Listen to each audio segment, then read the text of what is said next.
Bonjour et bienvenue sur Entre Terre et Ciel podcast, le podcast spirituel qui s'adresse à vous qui avez besoin de vous ancrer dans votre vie quotidienne et de développer votre conscience. Chaque semaine, je vous délivre des clés pour vous aider à relever vos défis du quotidien et vous sentir connecté et soutenu dans vos expériences de vie.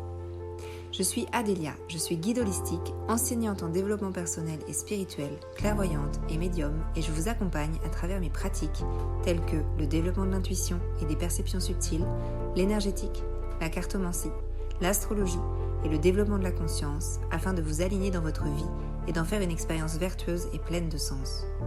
Entre Terre et Ciel est donc destiné à toutes les personnes intéressées par ces pratiques, ainsi qu'à ceux qui sont en quête d'une spiritualité incarnée, ouvrant la porte à des applications dans la vie quotidienne. N'hésitez pas à me soutenir en vous abonnant et en notant ce podcast, et je vous souhaite une belle écoute.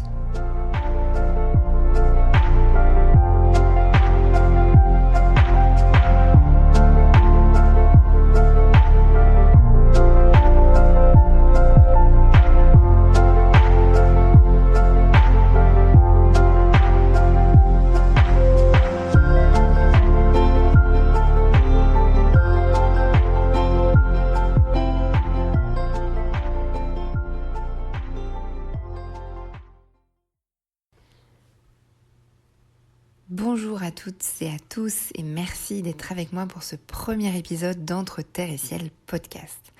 Je suis super heureuse d'être avec vous et aujourd'hui nous allons parler de comment on peut se développer intérieurement et développer sa conscience.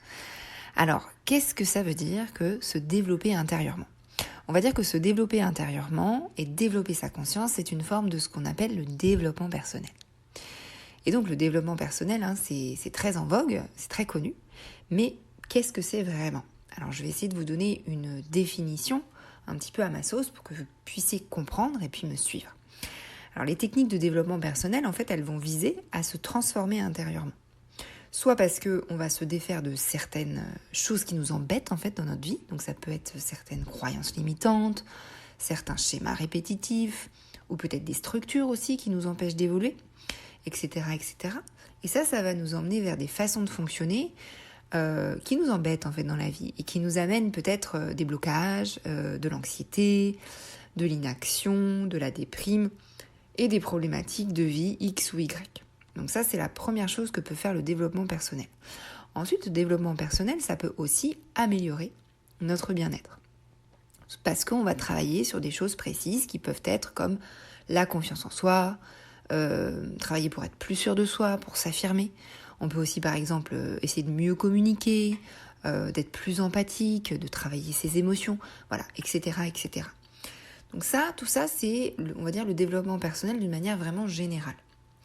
Et là, on va revenir vraiment sur le développement intérieur. Le développement intérieur, pour moi, c'est le fait d'accroître son espace intérieur, son environnement intérieur, pour accroître la conscience de soi. Ce qui va nous amener vers plus de bien-être, on est d'accord. Et donc pour faire ça, on va essayer de placer le regard à l'intérieur de soi, afin dans un second temps, d'être capable d'ouvrir sa conscience de soi et du monde. Alors bien sûr, si vous avez l'occasion de travailler avec moi ou si vous avez déjà travaillé avec moi, c'est ce que je fais quand on est en séance. Donc quand on est en séance ensemble, on va résoudre des problématiques de vie. Voilà, c'est beaucoup plus poussé et personnalisé, on est d'accord, mais c'est aussi du développement personnel, du développement de la conscience, puisque vous allez en fait annihiler des schémas, des problématiques et accentuer votre bien-être.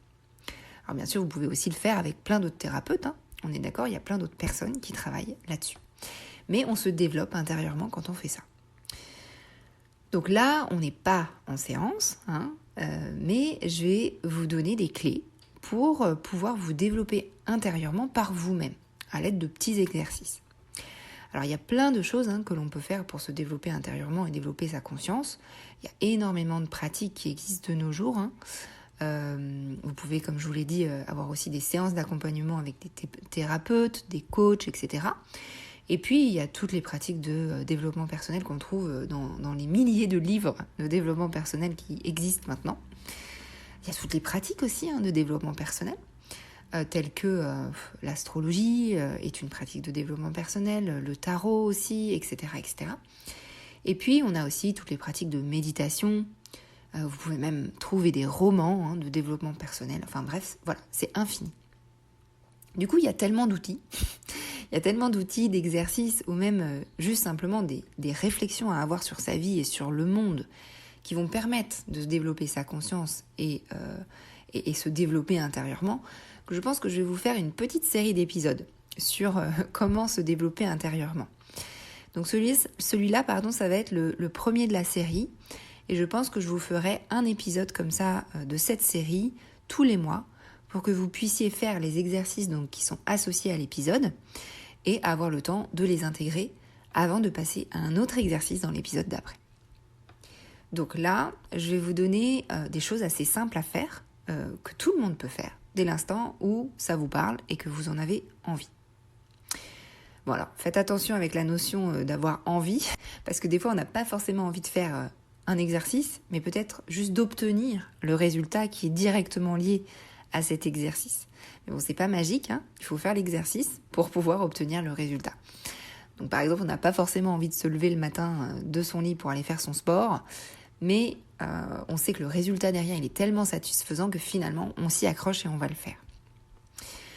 Donc là, le résultat, on va dire, qu'on recherche dans les exercices que je vais vous proposer, dans cette série d'épisodes, ça pourrait être par exemple de mieux vous connaître, d'être peut-être plus détendu, d'être moins stressé, d'être plus présent surtout, et donc aussi plus concentré. Et quand on est plus concentré, on a un pouvoir d'intention et de manifestation qui est beaucoup plus impactant. Alors je ferai un épisode spécial sur le pouvoir de l'intention et de la manifestation.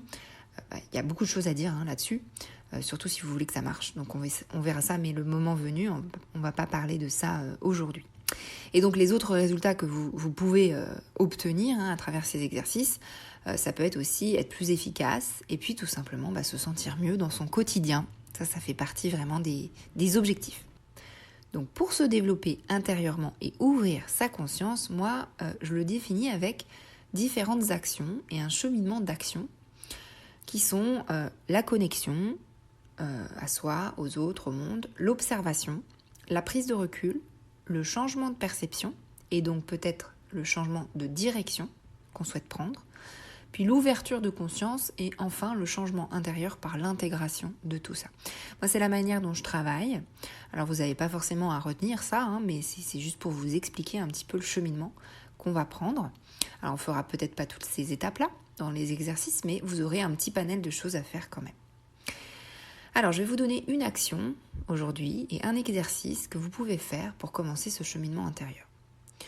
On est d'accord que dans ce genre d'exercice, c'est vraiment la régularité qui va payer.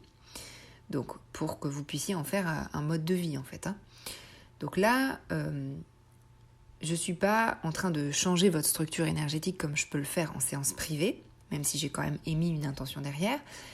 Mais là, c'est vous, en fait, qui allez faire le travail pour changer vos habitudes en profondeur, votre manière de faire ou d'agir, et l'état de conscience qui est relié à ça. Donc, la première action concrète qu'on va développer dans cet épisode, c'est se connecter à soi. Alors, ça peut paraître extrêmement bateau comme ça, mais en fait, c'est pas si facile à faire. Et en plus, c'est super puissant, et on peut le faire toute sa vie. Donc, c'est plutôt sympathique. Alors pourquoi c'est un peu du b.a.-ba mais que finalement on ne sait plus forcément le faire? C'est parce que dans nos vies actuelles, on fait face à des milliards de stimuli tout le temps à l'extérieur de soi. Voilà, tout le temps, tout le monde. Alors surtout dans les grandes villes, je dirais. Mais quand même, on a maintenant un téléphone greffé à nos mains. Alors c'est pas du tout un jugement, je suis pareil.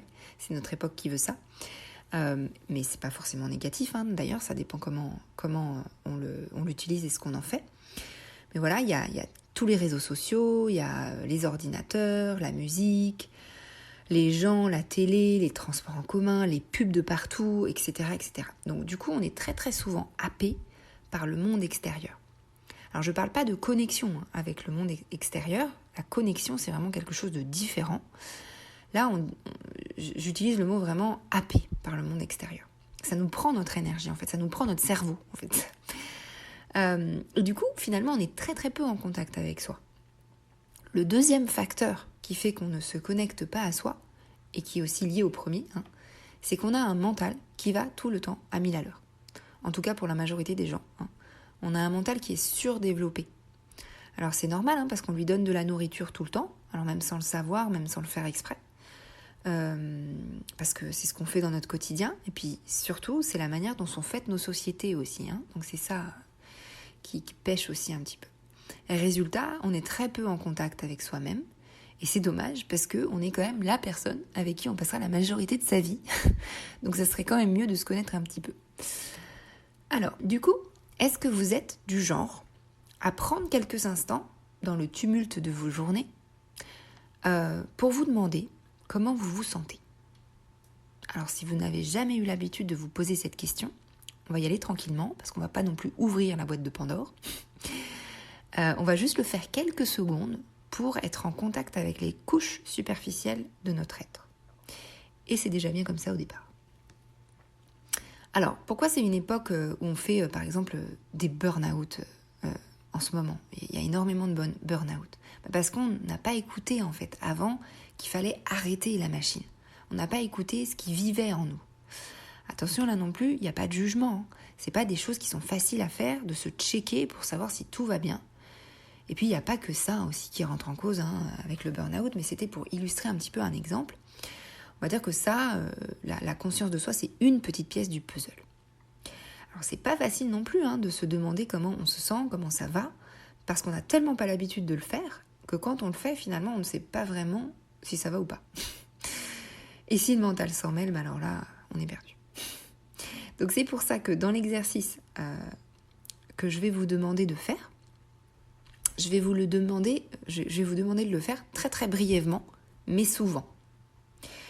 Donc là, on est dans quelque chose de très bref, de très instantané, comme des petits flashs qui vont jalonner un petit peu vos journées. Donc, là, maintenant, tout de suite, si je vous demande comment vous vous sentez. Donc vous pouvez faire l'exercice maintenant.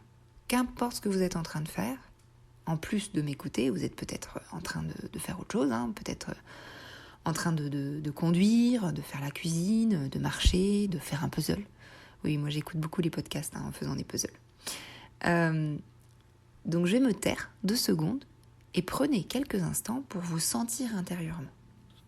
Avant de me taire, on va juste éviter de mettre en marche la machine mentale. On va juste se centrer sur le corps et ce qui vit en soi, dans son corps et pas dans sa tête.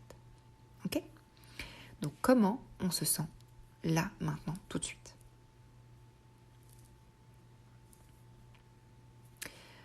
Ensuite, deuxième question. Est-ce que je suis connectée à moi? Est-ce que je sens énergétiquement la connexion à moi-même? Troisième question. Est-ce que je suis en lien avec moi? Notez intérieurement tout ce qui est perceptible.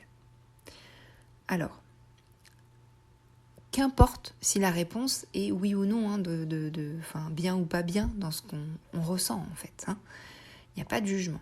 Donc là, il faut juste noter et c'est tout. D'accord ? Et se détacher en fait du résultat. Cet exercice, je vais vous demander de le faire très souvent. Parce que plus vous allez faire cet exercice, plus votre perception de vous-même va s'affiner. Le but, c'est de pouvoir se connecter à soi dans n'importe quel environnement. Donc ça veut dire le matin, quand on se réveille, avant de partir au travail, dans la voiture, dans le métro, dans un dîner entre amis, quand il y a plein de bruit, quand vous allez boire un verre, sous la douche, en présence de certaines personnes, au sein de votre famille, enfin bref, tout le temps. Il n'y a aucun jugement à avoir sur l'état intérieur. Je le répète parce que c'est important. Et c'est juste comment je me sens là maintenant. Est-ce que je suis connectée à moi et est-ce que je suis en lien avec moi? Et peut-être que vous allez le sentir même énergétiquement au fil du temps que ça commence à s'ancrer, ça commence à s'enraciner là en vous. Si ça vous parle, je vous invite à faire cet exercice le plus souvent possible. Plusieurs fois par jour, quand vous êtes en train de faire tout et n'importe quoi. Ça va vous permettre en fait de court-circuiter un peu le flot de pensée et de vous permettre d'être présent à vous, d'être dans votre présence. vous allez vous rendre compte que vous êtes rarement présent à vous-même. Par exemple, quand vous êtes dans le métro, alors vous êtes partout ailleurs, mais vous n'êtes pas dans le métro.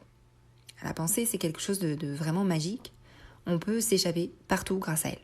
Surtout quand on n'a pas envie de vivre ce qu'on est en train de vivre. Ça peut être utile parfois, mais voilà, vous pouvez très bien, par exemple, là, maintenant, tout de suite, vous imaginez sur une plage à Hawaï. Et hop, ça y est, vous y êtes. Donc, qui c'est qui a vu des cocotiers ? Moi, j'en ai vu, j'ai même vu un petit cocktail sur ma chaise longue. Blague à part, la pensée, donc ça peut être quelque chose de magique, mais ça peut être aussi une forme de prison si elle outrepasse son rôle et que ça nous empêche d'être présents à nous. Le mental, c'est censé être un décodeur, c'est censé être une machine magnifique à condition qu'elle soit à la bonne place. C'est normalement un outil qui est au service de soi et pas l'inverse. Alors pas d'inquiétude, c'est super compliqué. La machinerie mentale, elle est très puissante. Nos sociétés n'aident pas, nos façons de vivre non plus. À la replacer au bon endroit, mais ça se travaille avec cet exercice par exemple. Donc, je vous propose de faire cet exercice aussi souvent que possible et d'observer si vous voyez des changements dans votre vie. De voir si par exemple votre état général s'améliore. Peut-être observer qu'au fil du temps, vous êtes plus posé, vous êtes plus présent à vous-même. Alors ça va être très très minime au départ, mais plus vous allez le faire, plus ça va s'ancrer. Voilà, c'était ce que je voulais vous partager aujourd'hui. Le petit exercice qui peut être assez puissant. Je crois que je vais m'arrêter là pour ce premier épisode. J'espère en tout cas qu'il vous a plu. Et comme vous avez pu l'entendre, il laisse présager pas mal de choses à faire ensemble. Du coup, je vous remercie du fond du cœur de m'avoir écouté. J'espère que vous pourrez mettre en application l'exercice de cet épisode et qui vous aidera. Pour me soutenir, n'hésitez pas à vous abonner, à noter ce podcast. Et je vous dis à très vite pour le 2e épisode, que vous pouvez écouter maintenant tout de suite. Parce que pour la sortie officielle, je vous ai fait un super cadeau. C'est que je vous ai sorti 3 épisodes d'un coup. Donc, dans le prochain épisode, on va parler d'un sujet un petit peu différent. On va parler d'astrologie et du boom actuel de l'astrologie. Et puis, en fait, à quoi ça sert l'astrologie finalement ? Donc, je vous dis à tout de suite dans le prochain épisode, l'épisode 2 de Entre Terre et Ciel.